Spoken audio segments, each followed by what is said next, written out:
Sounds good. Hi, and welcome to Rise Up Stories podcast today. My name is Vicky Ross, and I'm your host. And today I have an unusual guest, and I would say unusual because so far I seem to know the people that I interview. But I've been introduced to Robert Jacques. Is it Jacques or Jakes? Yeah, Jacques is fine. Yeah, in French it's Jacques, and in English it's Jacques. Jacques, okay. So I've been introduced to Robert Jacques by a really, really close friend of mine. And I've had a couple of conversations. I've listened to his podcast, which we will put the link to his podcast on the notes if you want to go and listen to some more of what Robert has to say. And I said to Maura, I need to speak to Robert and have him on our show because especially with Rise Up Stories, as you all know, I love the inspiration that it brings for somebody to listen to the story, especially if you're going through something that is quite turbulent. And all you need is just that light at the end of the tunnel, a story that possibly belongs to somebody else that can help you go, I can do this too. I can rise up. So welcome, Robert. Thank you so much for your time and for being here with me today.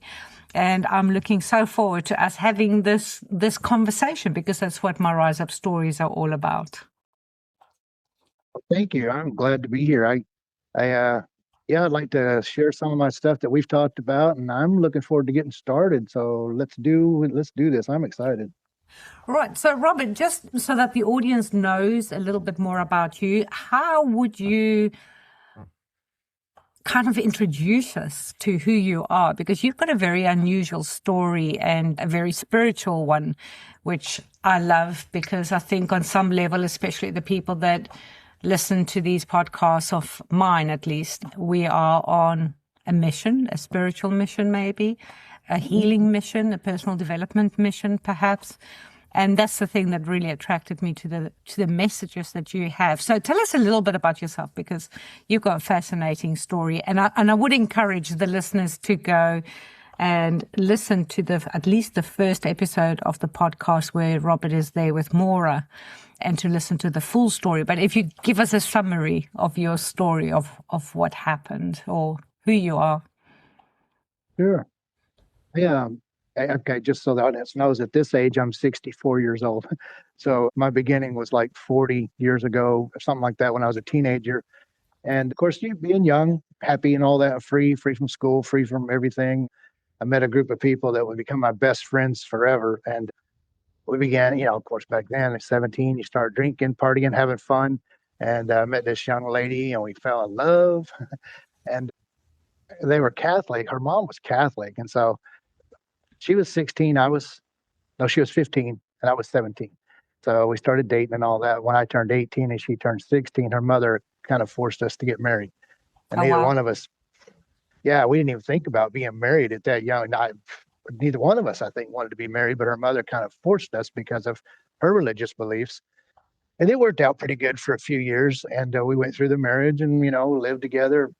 I became a truck driver, making decent money. We had a very good early start. And then I think it was 5, maybe 6 years into our marriage, all hell started breaking loose. You know how people just kind of grow apart or you just get tired of each other or whatever it is. But, oh my gosh, my life started falling apart. And there was all kind of infidelity on both sides. I mean, we just got to where we couldn't stand each other as young adults. And the thing is, I mean, what you're saying Robert, I know maybe at the time it's like, why is this happening? But if you think about, you were both 18 and 16. 5 years later, you are 23 and she's 21. But this is where we are as people. This is where we start to mature and grow into ourselves. And this is why most people that start a relationship so young don't actually survive that part, because you suddenly wake up and you would have never been together had you not been forced to do it. So I understand it from the work that I do, but oh my goodness, it must have been a nightmare. Oh, it was. And see, even we discussed it, her and I, she's like, I don't want to get married. I said, I know I don't either. What can we do? I was like, I know that at this point in time, I don't want to be married. She didn't either. But her mom stayed on us and stayed on us. If you're not going to date my daughter unless you guys get married and this and that. So, we succumbed to that pressure because we were kids. We didn't know. And as we grew and then we started growing apart, well, we had our son. 5 years into the marriage, we had my son. And oh my gosh, the joy of my life, the absolute changing for me. I prayed this prayer when he was born. And because I kind of grew up in and out of churches. We weren't real religious, but we've tried all the religions. But I knew enough about praying, the way I prayed. And I was like, God, I just want to be the best son or the best dad to my son Levi as I can. I Yeah. just want to be the best dad possible. Well, and then later on, I regretted that prayer because within 2 years, our marriage completely fell apart. I mean, big time. She wanted out, I wanted out, but we didn't know how to get out. And then we went through this most brutal divorce. And while we were going through this, I committed a couple of atrocities. She was seeing this guy, which was supposed to be a friend of the family, and he owned this pawn shop, so he could give her all these gifts. She got leather jackets, boots, jewelry, everything that I really couldn't afford as a, young husband. But our bills were paid. We had things, but anyway, so I was getting, I guess, more and more jealous. Although we were splitting up, and she wanted me to rent her apartment, so I did. She wanted time apart, so I'm paying for her place and my place. My son's going back and forth, just staying with her, staying with me. And one night I just caught them in a place and I shouldn't have saw it and everything, but my son was right there and I lost it. I mean, this is my son and he shouldn't be in this position, in this place. And so later that night, I guess midnight, 1 or 2 in the morning, I went by the guy's house and I took my pickup truck, just drove down the road fast as I could. And I smashed his truck and just shoved it up against his house, broke a couple windows. But I was so angry, I backed out, went around the block. That wasn't good enough, man. I shoved that truck all the way into the house because I was going to get to these two people. I was going to hurt them because I reached a breaking point. I was hurt. Oh, I was so broken at that point, just broken. This is it. I was, and so I drove my truck home. And what's really weird is my truck was it was all damaged. My bumper was hanging off and dragging. One of my tires was pretty much flat, oil poured everywhere, Wow. antifreeze. My whole truck just smoking it. But I'm like, it's like 2 or 3 in the morning, right? Nobody's out but me. And I finally make it home, probably 5 to 7 miles away. I was so broken, just crying on the way home, and I didn't know what to say or what to do. I knew I screwed up. God wasn't going to help me. He's not going to answer my prayers now, and all this. My mind just in ultimate utter chaos. I was like the most confused, violent, angry person at that time. But at the same time, I had something in me that wanted to beg God for help and plead with God.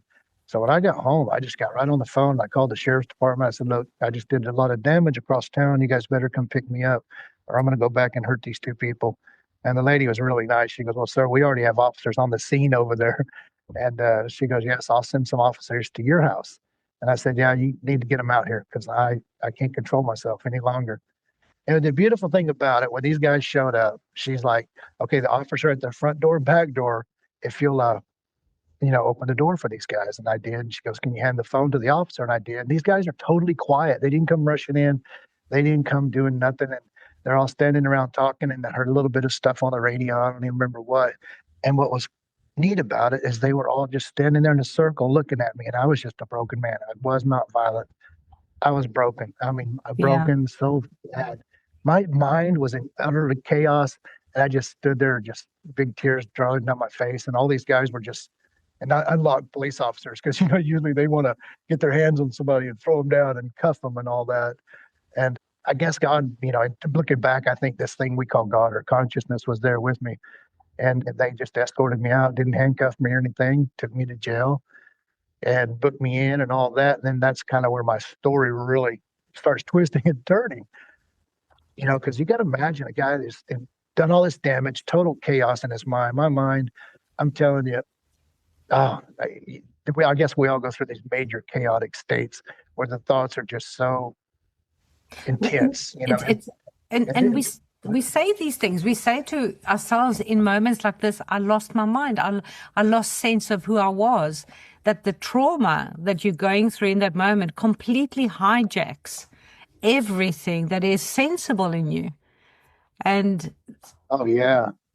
wow. So please, Robert, carry on because this story is just so good. Yeah, and then so I'm in jail, and now like I said, this oh my gosh, my mind is tearing me to pieces. Because now not only am I in jail, but now I'm thinking about my son Levi, and then they put me in and they said, well, you're facing 30 years in the penitentiary, two Wow. counts of attempted murder. Yeah, two counts of attempted murder, one count of destruction of private property, and each one of them carries a 10-year minimum, I guess, or maximum. But anyway, so oh my gosh, now I'm sitting in this jail and there's other guys around, but I don't care. I'm just sitting there and I'm just going crazy in this jail cell now, just sitting there. And you can imagine now my mind is like, oh, thank you, God. I just wanted help. I just wanted to, I'm screaming and yelling at this God I had in my mind. And I just wanted your help. I wanted your love. I wanted to be the best dad. And now I'm in trouble. I'm going to prison. I'm sorry. I'll never see my son again. And my mind just absolutely tormented me. And then I heard this voice that said, trust in the Lord with all your heart and lean not to your own understanding. In all your ways, acknowledge me and I will direct your path. But I didn't pay attention. And it was just so subtle and quiet, and all the chaos was back. And I sat there for 2 hours just struggling. And I was in hell in my mind. You talk about hell. My thoughts were driving me insane. And then I just banged myself on the head with my fist. I said, wait a minute, wait a minute. If that was the voice of God, if I heard God, the God, I said, if that was you, get me out of here, help me, and I'll change my life.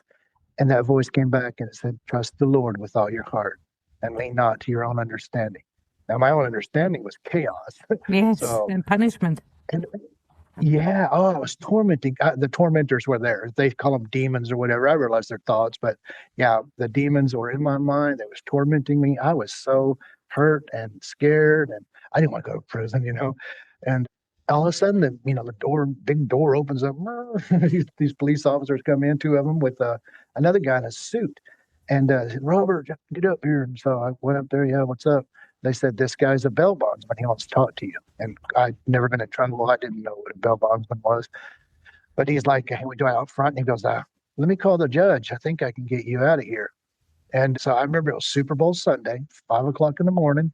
He calls this judge, and this judge just cussing this guy like a dog on the phone. I can hear it. We didn't have cell phones then, so he's holding this phone out from his ear because the judge is, this is the dumbest reason I ever heard of anybody getting felonies on their account, and blah, blah, blah. And why would you call me for a criminal at this early in the morning? And he said, set that bond at $7,500 because I'd never been in trouble. So I guess that was good, $7,500. And he turned around and said, hey, I got you $7,500 and you can be out of here. My mind's still going crazy. He's like, where am I going to get $7,500? Blah, blah, blah. And he goes, well, you just need 10% down. If you can come up with that. And I was like, oh, I don't even have that. I paid for her place, my place. I'm broke, just tore up my truck. They took away my driver's license. So I called one of my friends and he's like, man, ask him if he'll take the title to my car. They have before. And the bondsman's like, yeah, I'll take the title to his car. Tell him to come on down. So Wow. that day, That's a good friend, within eh? a couple of hours. Yeah. Oh, yeah. And he come right down. And within a couple of hours, I was out of jail. Right. Like, oh my God, now I'm sitting in his car just crying. Marty, he's like got a big old joint. He's like, man, let's smoke this, you'll feel better. And I was wanting to. I said, Marty, I said, I can't, man. I'm going through so much. And I just told God if he got me out of jail, I would try to change my life, man. And we grew up for years on pot. I'd smoke pot every day, all day long. It was our thing, So I loved it, but I was like, I better not, because I'm like, I made a deal with God. I heard that voice. I heard that voice. Yeah. He did. He delivered. I better deliver my part. Wow. Yeah, yeah. And so, from there, of course, now I've been in trouble, right? And now we got all these court hearings set up. They have to do a preliminary, they have to do a plea bargain, and several court cases came up. And during that time, though, no vehicle. I don't have a vehicle anymore, so I'm walking. It's the middle of winter, and I found this little church down the probably about 3 or 4 or 5 miles from my house. Started walking there, and the pastor just took me right in. A beautiful, beautiful black pastor. His name was Lorenzo Kelly. And this guy he knew I was just a dead man walking. I was just a blank, confused man looking for something, But that helped me out because he just took me right under his wing. He started teaching young men how to become men, I guess, or pastors or whatever. And so I would walk back and forth. And one night, leaving there, I got home and we had a blizzard. And I'm giving you paraphrase short, increments of my life because I know this is limited. But man, I was snowed in my place, my mobile home, for 3 days and 3 nights. Wow. The snow drifts were 18 feet high. Was the snow drifts, and so when the electric was out, the water was frozen. There was nothing there. When my ex-wife left me, she took everything, absolutely everything out of the house, all the dishes, all the silverware, all my clothes, all my hunting gear, my fishing stuff. And I hurt her so bad by what I did, and rightly so. This was her way to Punish you. lash out. Yeah. Yeah, punish me. Yeah, and I was understanding that, like, yeah, you needed to do. I felt like, oh my God, you can't hurt me as bad as I've hurt myself. I just lost my son, and that was the greatest thing in my life, was my baby, my son. And because he and I were just so close. I was raising him because my ex just didn't like kids. That was just her. She just didn't like kids. And she told me, I had him, you raise him. I don't want nothing to do with him, basically.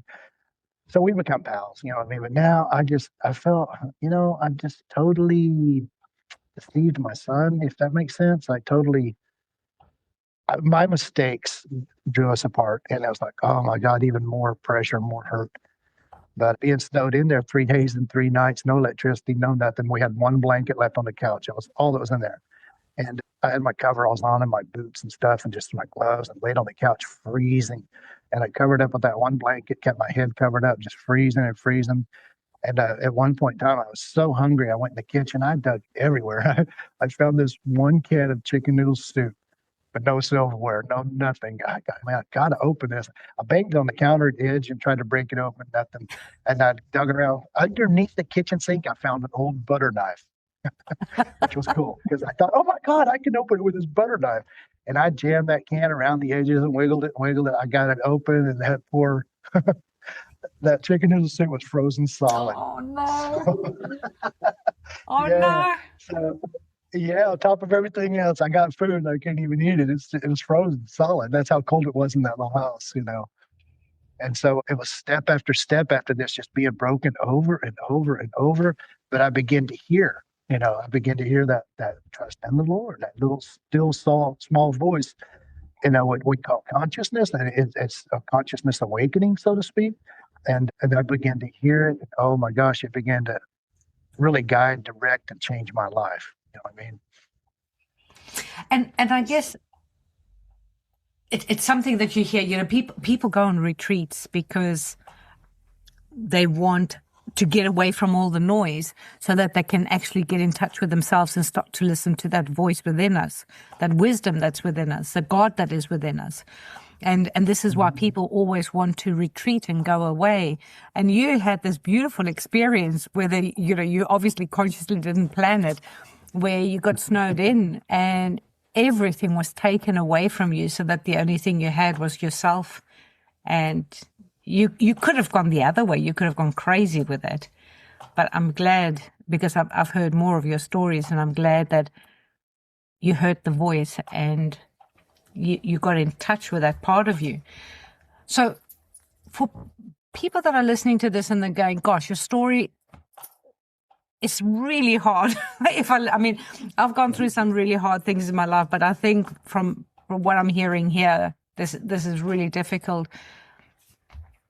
What would you tell anybody who's going through hardship?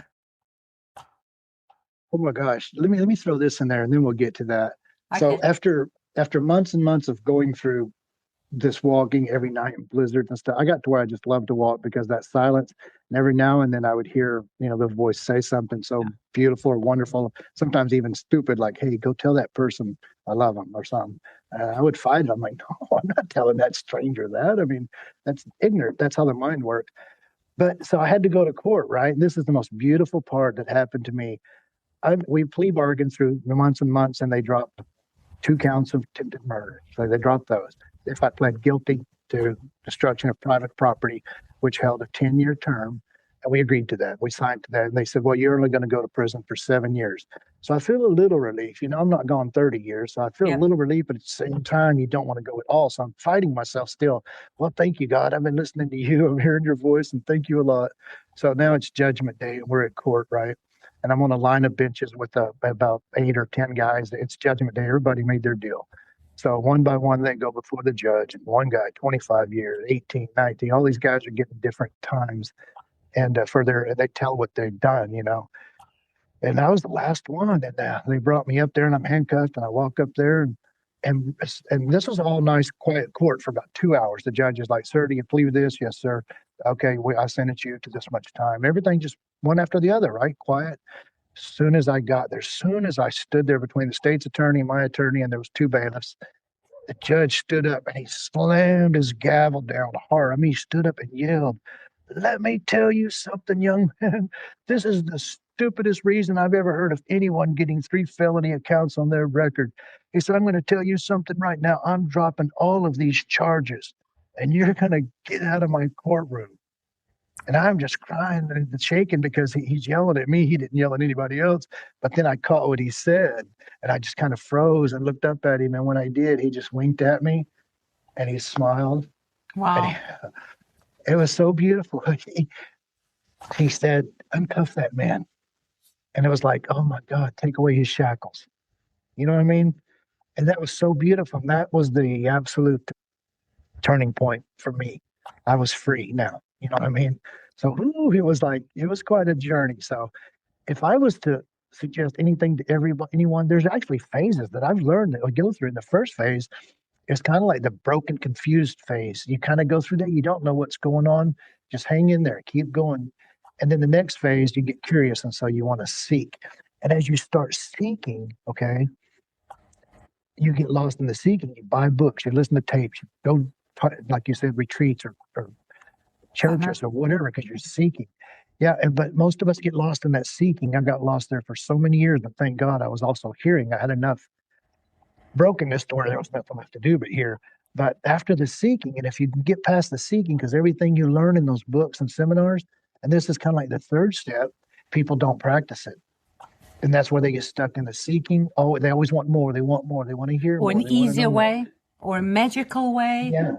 Yeah. But you just got to do the work, isn't it? You just got to see who you are, listen to that voice, trust it blindly, and go forth. You do.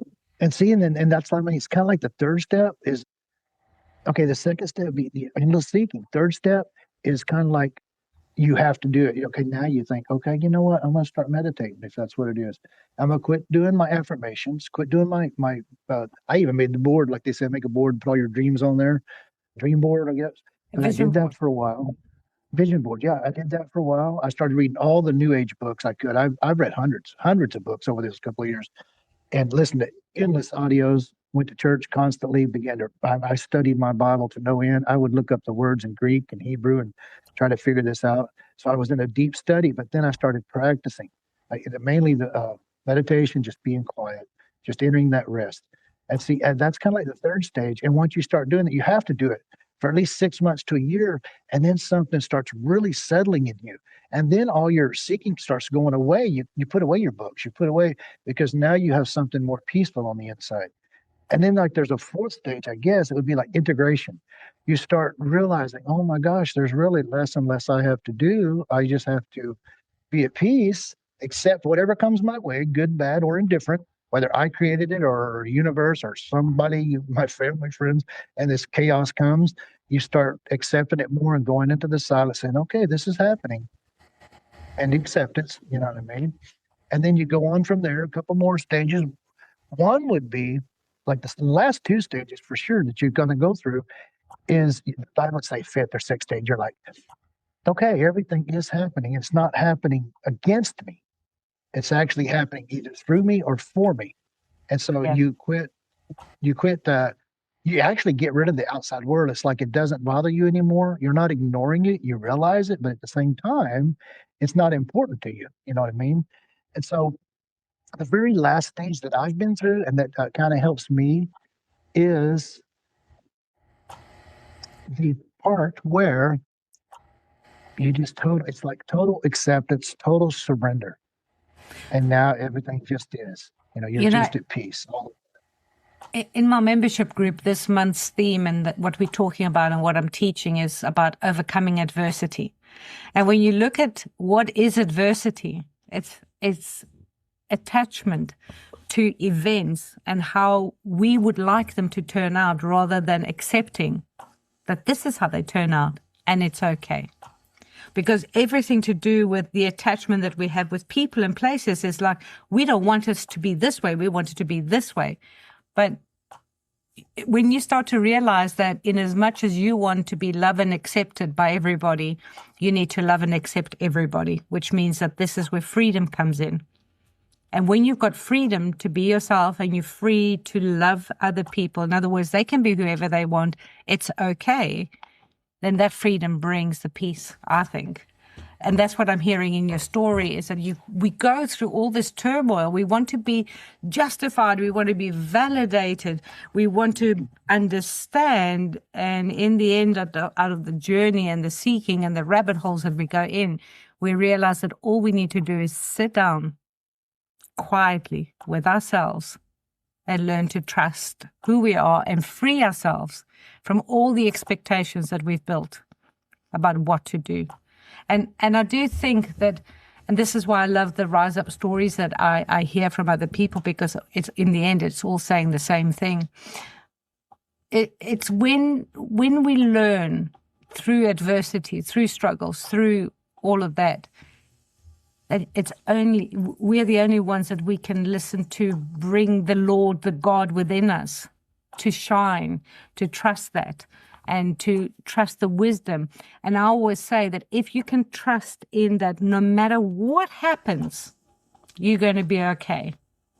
You can let go of all that control and attachments that you have.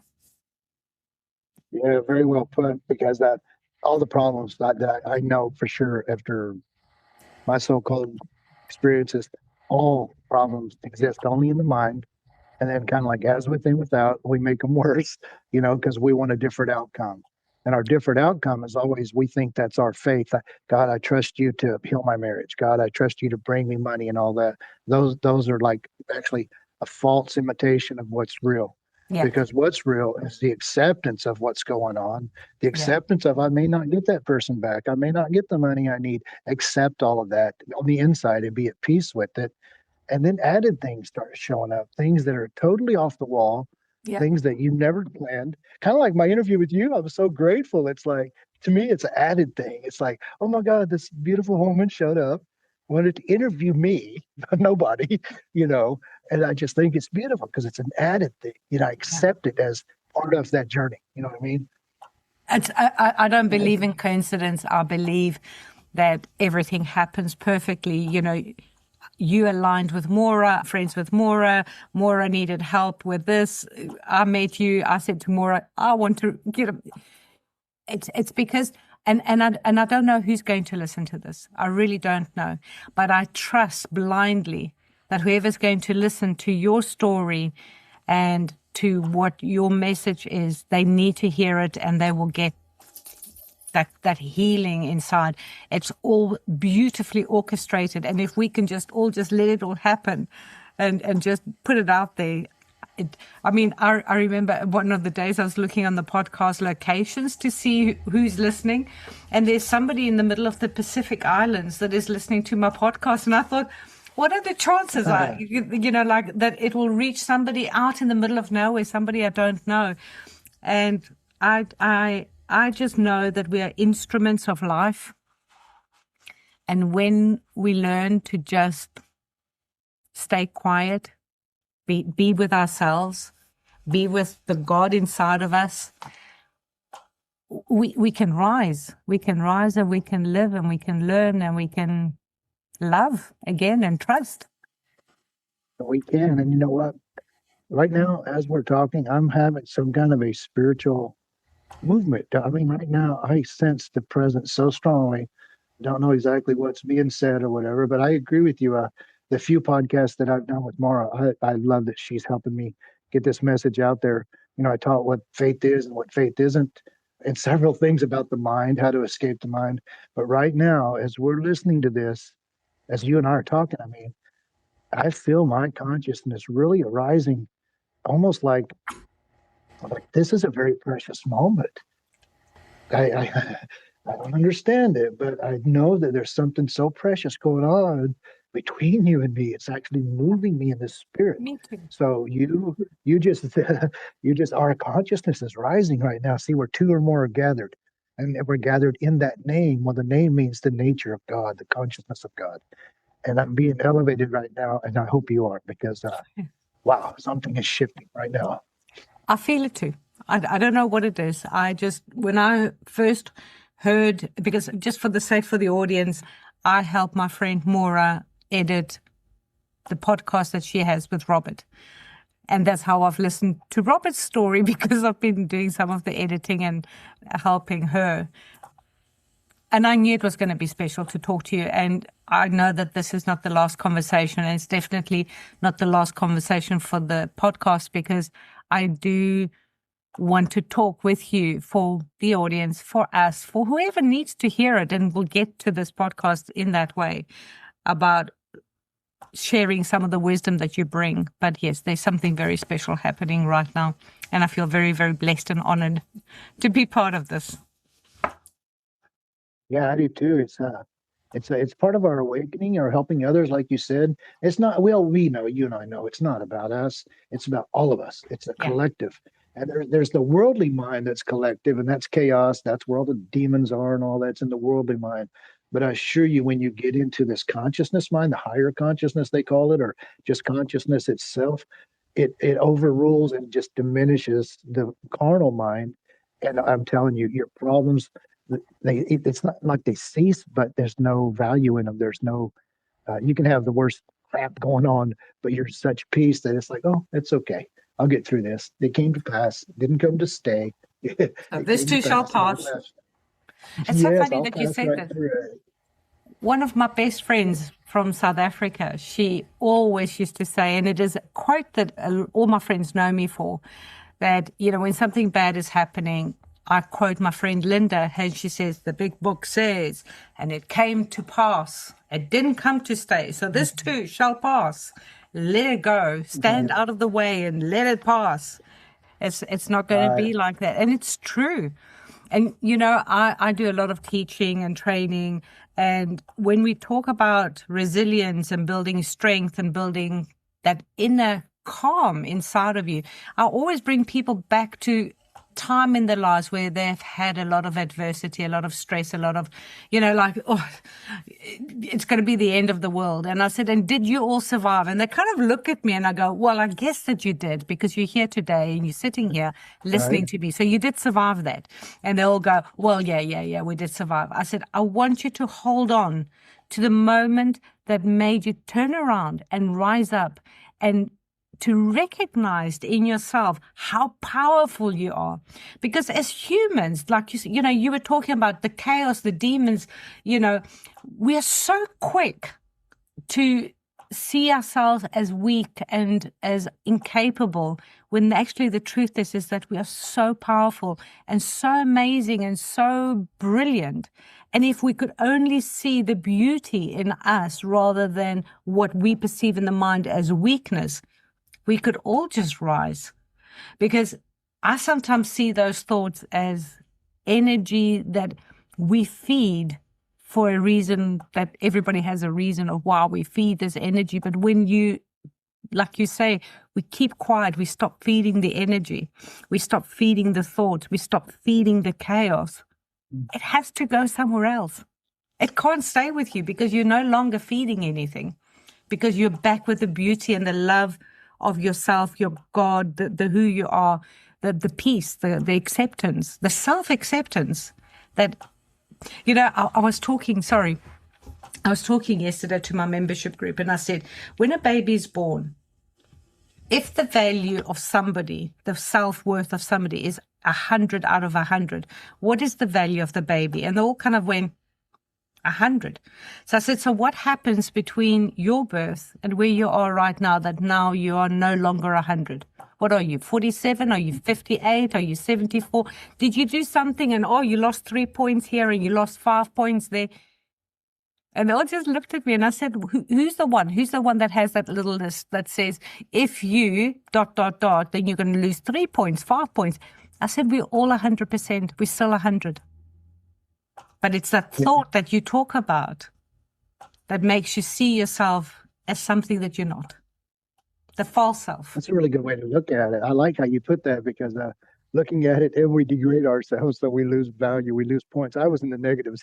I was like negative 100 or whatever in We my all own do mind. that. There was nobody worse than me on the planet. I was the worst of the worst. And I'm going to tell you that if a guy like me, who was, I thought the worst, pretty much did the worst, betrayed my son, betrayed my wife, came from shackles, and the worst of the worst. And if a guy like me can find the peace and the rest and get over it, I assure you it's there for everyone. Because I'm one of those people that just, I wasn't worth saving. I wasn't worth talking to. I wasn't worth being around. Although I had this deep, deep something inside me that was valuable, and I found it. And it's And I'm so glad you consciousness. did. Yes, it's sitting in the silence, it's consciousness.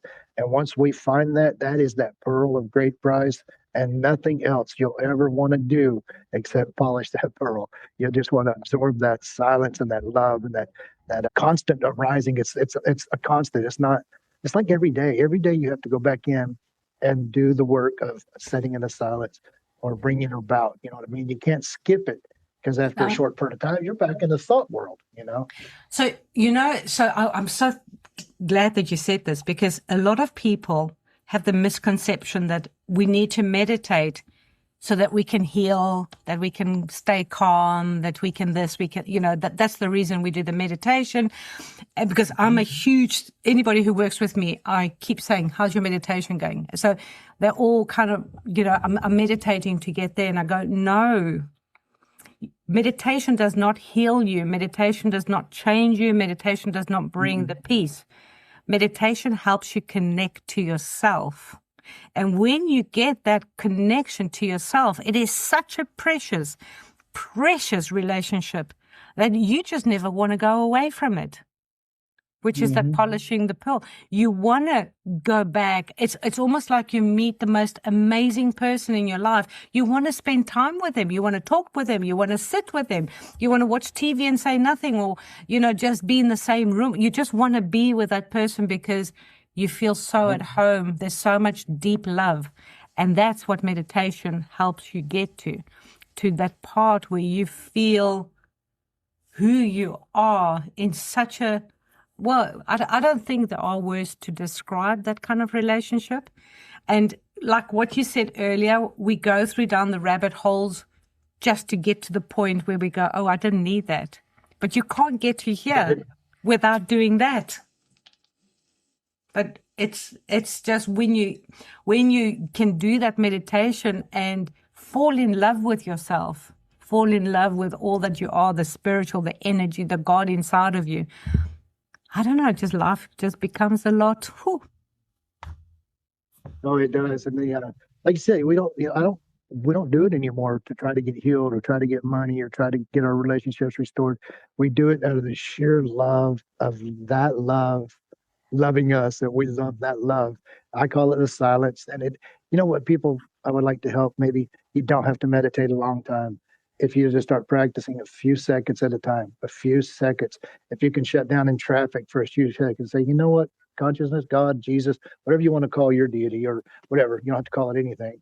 If you can do it for a few seconds at a time and find that gap, because it's the gap between our words that allows us to understand.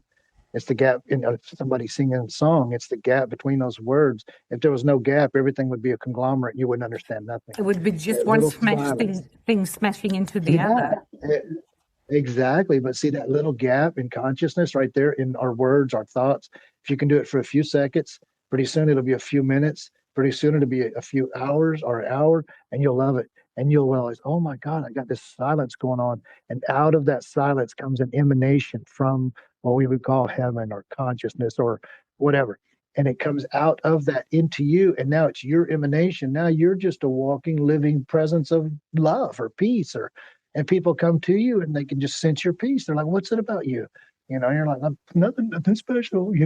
I sit in the silence and then you get teach like you got a whole teaching thing going on because now you're living it, and then it's part of you. You want to teach it, you want to express it because you want I want everyone everybody to know. to be, yeah, everyone what you've discovered, and it's not so personal you can't share it. It's so personal that you want to share it with everyone so they can join us in this and we can wake up as one body of consciousness here on earth while we're on earth. Wouldn't it be so awesome to see the children wake up and the people that are struggling, people in prison, people that have been down and out, there's nobody to help. Wouldn't it be cool if they started waking them out? And even in prison, they can have this peace. Oh, Even yeah. in chaos, you can have it. You can have it's for everybody. It's been paid for. It's done. It's here before the beginning. It'll be here after the end, and it's for everyone. It's just we got to get past that seeking and into that practice of silence or meditation, call it what you will, just the gap between the words. Yeah. And it's interesting because I think people are really, it's the insecurity inside of them of who am I with this and who am I without this? Who am I if I don't have the big house? And I'm not suggesting don't go for the big house. If you want the big house, have it. But who am I without the big house? Who am I without the designer brand bag? Or who am I without the job title? Or, rather than, it doesn't, we're all the same. And the irony of it is that I say that this thing called life is a game. And you can use this game to expand, to get to know who you are, to get to know you as the player of this life. And you can play the game and win lots of things or have nothing and lose it all. But at the end of the game, everybody dies and nobody takes anything that they've accumulated, fought for, desired with them. So, Exactly. I used to do a thing for the Wheel of Life, which is a coaching kind of model where everybody kind of goes, okay, yeah, on a scale of 0 to 8 or 10, my family relationship is a 5 and the other one is a this, you kind of rate yourself. And then I say, okay, so tell me all the things that you're working hard for. Oh, well, I'm working hard because I want a Porsche and I want the big house and I want this and I want, whatever. So I said, okay, let's take the car, let's take the Porsche and ask yourself, it's either a yes or a no. It's an on or an off type of thing. It's a plus or a minus, whichever works for you. Take the car and you say, how will the car impact the family? Well, if it's a Porsche and it's a 2-seater, maybe with your partner, but you can't really, it's not a family car. So let's just say that that's a minus. How is the Porsche with the finances? Well, that's a minus. How is the Porsche with my health? No, let's just say it doesn't impact my health. So that's a minus. How is the Porsche with my leisure? Well, that's a plus because that's going to be great fun driving around with my Porsche. How is the Porsche with my spiritual development? Doesn't impact it, so that's a minus. And suddenly you realize that of the things that are really important in your life, the thing that you're fighting for is a 2 out of 8 or a 2 out of 10 type of thing. Mm-hmm. That people start to see what they are, where they're putting the importance outside of themselves in things that at the end of this thing called game, this game that's called life, actually you can't take it with and it's not really that valuable after all. Right. Yeah. That's could take it to the extreme. So in your mind, let's say you got $100 million. Give yourself $100 million. Buy the house, buy the car, buy everything, have the perfect relationship, give to charity. Okay, you got it all. Now what? You've reached your absolute goal. Now what? You've still got another 30 years in front of you. What are you going to do? Yeah.